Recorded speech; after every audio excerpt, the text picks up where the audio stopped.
Lifestyle कितना एक कारण बनता जा रहा है, क्योंकि लोग देखते हैं कि हर चीज़ में लापरवाही बरत रहे, तो ये कितना कारण बन रहा है लिवर सिरोसिस का? तो सबसे पहले हम बात करेंगे लिवर सिरोसिस के कारण क्या क्या हैं, फिर उसी में एक लाइफस्टाइल भी एक कारण है। लिवर सिरोसिस का जो पूरी दुनिया की बात की जाए तो सबसे बड़ा कारण शुरू से रहा हेपेटाइटिस बी और हेपेटाइटिस सी।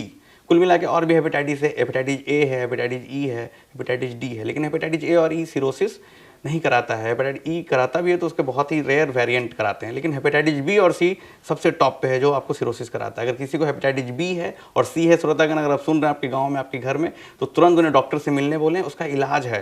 हेपेटाइटिस सी पूरी तरह से ठीक होने वाली बीमारी अभी हो गई है, बहुत सारे नए दवाएं आए हुए हैं उसके लिए। हेपेटाइटिस बी का भी हम लोग इलाज करते हैं पेशेंट के कंडीशन को देखते हुए। तो इन सब का इलाज अगर उसको हम शुरुआती स्टेज में पकड़े उसका इलाज कर दे तो लीवर को डैमेज होने से बचा सकते हैं। तीसरी चीज़ आती है non alcoholic fatty liver disease, जिसके बारे में हम एक वीडियो में बात कर चुके हैं। तो इसमें क्या है कि ये ट्रेंड बढ़ते जा रहा है। हेपेटाइटिस वाला जो सिरोसिस है वो कम हो रहा है, अल्कोहल वाला सिरोसिस कम हो रहा है, और ये non alcoholic fatty liver disease metabolic associated वाला बीमारी बढ़ते जा रहा है। मतलब आज हमारे देश में और पूरी दुनिया में जो सीडेंटरी लाइफस्टाइल है, बहुत देर तक बैठ के काम करना, बहुत स्ट्रेस लेना, नींद कम लेना, सक्सेस के पीछे इतना भागना कि अपने नींद और खाने दोनों को कॉम्प्रोमाइज़ कर लेना, और ओबेसिटी, अपना मोटापा बढ़ते जा रहा है, उस पर ध्यान नहीं देना, एक्सरसाइज नहीं करना, इन सारी चीज़ों को मिला के एक मेटाबॉलिक डिस्टर्बेंस आपके बॉडी में पैदा हो जाती है। और ये डिस्टर्बेंस आपको ब्लड प्रेशर, फैटी लीवर, आपको डायबिटीज, ये सारा कुछ कराता है। और अल्टीमेटली जो ये नॉन अल्कोहलिक फैटी लीवर है वो स्टीटोहेपेटाइटिस NaSH में चेंज होता है और ये अल्टीमेटली सिरोसिस कराता है। और इसका जो परसेंटेज है ये बढ़ते जा रहा है और हेपेटाइटिस कम हो रहा है। हेपेटाइटिस की दवाई है, इसकी दवाई क्या है आपके पास है, और लोग ये नहीं दवाई खाना ज़्यादा पसंद करते हैं, लेकिन उनसे अगर आप बोले एक्सरसाइज कीजिए, स्ट्रेस मत लीजिए, खाना अच्छा खाइए, ये नहीं कर पाते हैं। इसके कारण ये बीमारी बहुत तेज़ी से फैल रही है, बढ़ रही है। लोग देखा जाता है कि अगर किसी को ये समस्याएं हुई है तो किस तरीके से पता लगा सकता है, वो क्या कर सकता है कि वो समझे कि उसे लिवर सिरोसिस हुई है? देखिए, लीवर की बीमारी के बारे में मैं हमेशा कहता हूँ अपने पेशेंट से कि इतना खतरनाक और भयावह रूप में क्यों आता है पेशेंट लीवर की बीमारी में, पहले क्यों नहीं पता चल जाता है।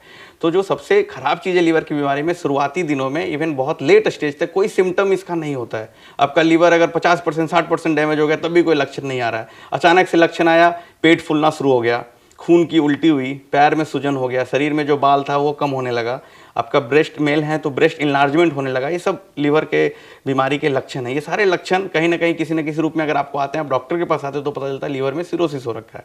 तो पहले से ये चीज़ें पता नहीं चल पाती हैं। तो हम लक्षण की बात करें, अगर बहुत ऊपर से बात करें हम लक्षण की, तो लीवर में अगर सिरोसिस हुआ है तो उसके लक्षण जो हैं वो दो तरह के होते हैं। पहले तो हम बात करेंगे कि लीवर सिरोसिस के स्टेज क्या है, मतलब किस रूप में ये आता है। एक होता है कंपनसेटेड लिवर सिरोसिस। कंपनसेटेड मतलब लीवर अभी भी में इतना ताकत बचा है कि वो कंपनसेट कर रहा है, वो आपके अंदर कुछ दुर्घटना नहीं होने दे रहा है।